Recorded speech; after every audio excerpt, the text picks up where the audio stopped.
Estamos iniciando mais um Autores e Livros, este programa que leva até você, caro telespectador, aquele conjunto de homens e mulheres que se dedicam a escrever livros a partir da sua criação literária, da sua imaginação, da sua reflexão intelectual, enfim, este universo dos livros e dos autores. Livros, livros, livros. Este objeto cultural que certamente vai continuar por muito, muito tempo convivendo com as novas tecnologias, tanto da escrita como da leitura contemporânea. O nosso convidado de hoje é um poeta de longa estrada, Rossir Berni. Poeta, na verdadeira acepção da palavra, podemos dizer 24 horas por dia. E também editor, que tem a sua editora Alcance, que já é uma editora com catálogo bastante representativo no conjunto das obras publicadas no Rio Grande do Sul. É um grande prazer te receber, Rossir, novamente. Já falamos algumas vezes aqui, mas sempre uma alegria te receber nesse programa. Para a vaidade, para o orgulho meu, Dilan de Ornelas Camargo, esse sim, poeta, um crítico que faz com que o Rio Grande do Sul, que o nosso país, conheça melhor sobre a nossa literatura, sobre os nossos autores. Mas, Dilan, eu tinha a ideia de publicar este livro, porque eu produzi 80% deste... Vamos, desculpa, ele está lançando já com grande repercussão em vários locais. Sim, né? Sem dúvida. Este livro, grande livro, não é isso? Volta ao Mundo em 500 Poemas. Nós estávamos conversando antes e tem aquela referência ao clássico do Júlio Verne, Volta ao Mundo em 80 Dias. Este aqui é uma volta ao mundo em 500 poemas. Pode falar da ideia que surgiu desse livro? Dilan, em verdade, o livro chamava-se Poemas da Rua que Atravessa o Mundo. E um tempo atrás eu tive relendo o Júlio Verne e achei que, colando o meu livro à aventura dele, causa muito mais impacto dar uma volta ao mundo em 500 poemas. E é uma rua que atravessa o mundo, né? Esse percurso, esse itinerário realizado com poesia. E eu notei que Volta ao Mundo em 500 Poemas, ligando a memória do Júlio Verne, porque eu visitei 90% desses lugares todos que estão no livro. E, curiosamente, o Júlio Verne escreveu 80 livros.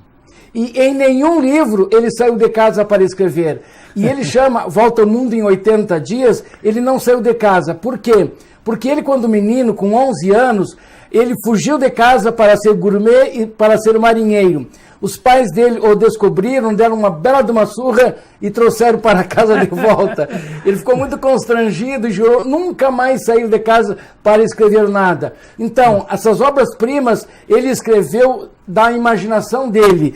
Eu, modéstia à parte, sem o talento dele, quis escrever esta minha aventura em forma de poesia, visitando os lugares. Eu fiz todo um itinerário, partindo do primeiro poema da minha querida terra, São Gabriel, na beira do rio Vacacaí, porque hoje, quando se fala que as cidades, que as famílias foram inundadas, tomadas pelas enchentes dos rios, nossa, eu era menininho, já sofria isso tudo, porque se fôssemos todos vivos, seríamos 19 irmãos. 19 irmãos, e todos filhos de um carroceiro, meu pai querido, minha mãe amada.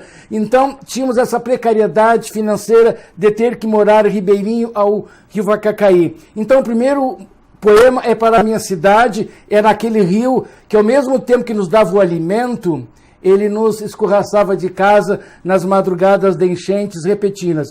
Depois de então, passo por Porto Alegre, vou pela Costa Doce, escrevendo poemas para Rio Grande, Pelotas, todas essas praias de água doce. Chego ao Chuí, chego ao Uruguai, Punta del Este, por exemplo.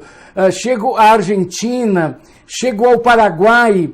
E o Paraguai, um parêntese, eu estou escrevendo um livro, um romance, o segundo, sobre a Guerra do Paraguai, porque nós causamos um grande mal ao Paraguai. Nós quem? Nós, a Argentina, o Brasil e o Uruguai, comandados pela Inglaterra, que tinha interesses econômicos na nossa região, porque de lá o Paraguai, naquela época, 1865, e a guerra foi até 1870, era o único país latino-americano que não devia nada para os bancos ingleses. E isso era um mau exemplo.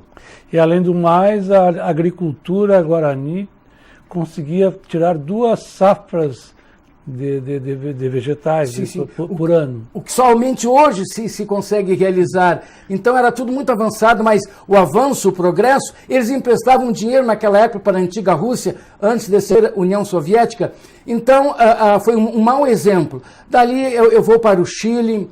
Do Chile eu entro para muitos estados brasileiros, dali vou até o norte, então vou até o Panamá. E fiquei muito chateado porque eu queria ter ido a Porto Rico, né? Porque em Porto Rico me interessava conhecer por umas pessoas amigas que tenho lá, e aí não foi possível pelo visto americano, que tem que ter um visto americano para chegar a Costa Rica. É um absurdo isso. A Porto Rico, perdão. A Porto Rico.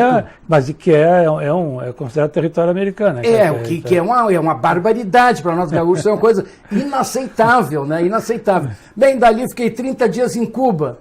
Em Cuba, escrevi 40 poemas cubanos, sentindo bem o que é a vantagem do cubano ter a sua alimentação gratuita, ter o estudo todo da universidade gratuita, ter a sua casa, a sua moradia, a saúde das melhores do mundo, que é grande vantagem que poucos nós aqui temos. Claro, tu vai dizer, mas eles não têm liberdade. Infelizmente não tem. Aí tudo na vida é equilíbrio, não dá para equilibrar tudo. Mas eu tenho certeza que eles, mesmo com o embargo americano de 50 anos, haverão de ser um país com todas essas vantagens e um dia tendo sim a liberdade. Eles estão num processo de transição, podemos dizer, sim. Porque sentiram que economicamente o sistema estava esgotado e estão fazendo aberturas econômicas semelhantes à China. A China é um país socialista, sim. Uma economia capitalista. Em parte é um grande paradoxo, mas são as saídas que são os interesses. Né? Os interesses que poderiam brisar. Tu sabe, Dylan, que então eu tenho uma lembrança muito grande, porque no dia 19 de fevereiro de 2008, quando Fidel Castro abdicou do poder, eu estava lá. Abdicou do trono. Do trono. Imagina, a abdicação sim. É só rei, né? Então, nós podemos falar, quem abdica de alguma coisa é um rei, claro. É um soberano. Então, mas você estava lá no dia? Eu estava lá. Eu fui, acho que o primeiro jornalista brasileiro a ligar para cá e dar a notícia porque eu estava inicialmente num hotel, mas no hotel ficou muito caro, eu fui ficar os últimos 10 dias numa casa de família que se paga bem menos, né? Aí a dona da casa me acordou, Rosir, olha, mira, o comandante renunciou, né? E ali estava no grama, a capa do grama, o chefe abdica, deixa o poder, entrega o poder, né, para o seu irmão, o Raul Castro. Deve ter sido um momento assim de grande assim, expectativa entre o público, porque o que aconteceu realmente, que as informações geralmente não circulam muito abertamente. Né? Foi o que eu falei para essa senhora. Eu digo assim, então vamos para a rua logo, eu quero participar disso tudo, que eu também sou jornalista, quero ver as coisas acontecendo. E saímos, quando saímos, e já havíamos saído outros dias para visitar a cidade, de lá não havia um respirar a mais, nem um respirar a menos. Porque a vigilância era muito, muito grande. Eu digo assim, mas como tu me explica com um fato marcante desses, não haver manifestação, não haver ou a favor ou contra? Ela assim, é impossível. Se tu quiser ver manifestação, souber de manifestação, tu vai a Miami. Em Miami, lá estão reunidos todos os cubanos americanos, que eles chamam, que são contrários à Revolução. E ela me disse, nós aqui, mesmo quietos, estamos sofrendo muito, numa inquietação muito grande, porque se houver uma contra-revolução, nós perderemos todas as casas onde moramos. Terrível. Sim, é um processo. Nós estamos começando a falar muito do aspecto de uma das voltas ao mundo. Claro. E eu gostaria de ler aqui a apresentação do livro do Luiz Antônio de Assis Brasil, o mestre das oficinas, o grande romancista, que um dos apresentadores do seu livro que diz assim: o verdadeiro poeta atinge esta condição quando consegue aliar 2 qualidades. A primeira é a de conseguir falar de outros objetos poéticos além de si próprios.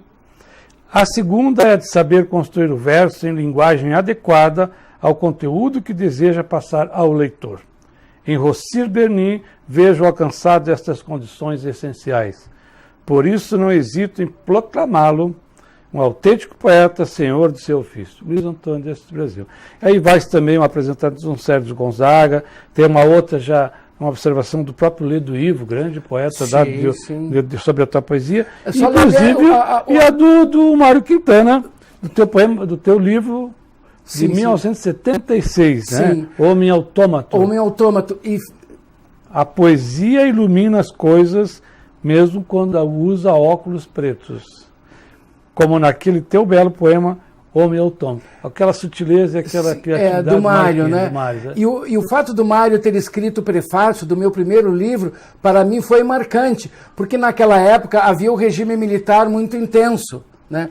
Então, o Sérgio Gonzaga, professor de literatura, eu cursava antes, nessa época, fazia o pré-vestibular no Mauá, e ele disse, procura o Mário Quintana que ele vai escrever o prefácio do teu livro. Depois que ele pegou lá 150 poemas e deixou pela metade, o que já foi uma maravilha. Sim, né? Já que e o Mário Quintana escreveu o prefácio para a minha surpresa, porque o meu tipo de trabalho é muito diferente da poesia do Mário. O Mário, ele tem uma poesia muito, digamos assim, ela busca assim uma maneira diferente de dizer coisas quase hilárias, mas com muita seriedade, né? E uma certa ironia. A ironia no Mário era fantástica. E ele era um homem irônico, sim, muito apesar de mal-humorado, ou sobretudo mal-humorado também, mas era muito meu amigo. E o Mário me lembra assim que quando eu estava viajando depois que eu fui de Cuba, aí eu fiz questão de não ir para os Estados Unidos. Fui direto para Londres, na Inglaterra, fiquei lá um tempo, um mês por lá, e aí depois para Paris, a Espanha também. A Espanha, Portugal, Itália, a Itália. São todos os países a aqui. Itália, sim, é uma maravilha. Em um outro momento, igualmente, eu fui para o Oriente Médio. Aí, por exemplo, na Turquia, em Istambul. Istambul é uma cidade fantástica, que engraçado, é muito, 3, 4 vezes mais antiga que Porto Alegre, mas lembra Porto Alegre, né? Porque lá é a antiga Constantinopla, né? Da história. Então, Istambul, curiosamente, uma parte de Istambul fica na Ásia e a outra parte na Europa, separado ou unido por uma ponte. Né? Então, e outra, daí fui mais adiante, fui no Egito, no Oriente Médio todo, né? E fiquei muito surpreso de lá, e muito, muito triste, porque o Egito, com toda a sua história que tem, não soube aproveitar tudo isso para transformar-se em um país rico, poderoso, com decisões importantes no mundo, como o Brasil já é, apesar de ser muito mais jovem o nosso país. Porque lá eles têm uma fé cega, eles são muito radicais, eles não aceitam outras ideias que não as ideias deles. Então eles se preocupam muito mais com a fé do que a política que poderia construir um país mais digno. Eu testemunhei lá, por exemplo, os homens nos cafés, porque não existe restaurante, não existe bar, porque a bebida alcoólica é proibida. Então eles ficam nos cafés fumando narguilé, que eles colocam ali sementes de frutas e tudo, que não é nem tabaco. Eles ficam ali o dia e noite lá, e as mulheres mendigando nas ruas junto com os filhos. E eu vi isso desde o Cairo, descendo 6.000 quilômetros no Rio Nilo, as margens do Rio Nilo, naquelas cidades maravilhosas que Tebas, por exemplo, de todos os nossos livros da história, a gente estava lá testemunhando aqueles fatos todos, Alexandria, da biblioteca maravilhosa. Então, e o Rio Nilo, em toda a sua extensão, ele é muito curioso porque 100 metros à sua margem direita e 100 metros à esquerda é de uma fertilidade tremenda. O resto tudo é deserto. E eu, vê só, eu com a minha palavra, com o meu sentimento,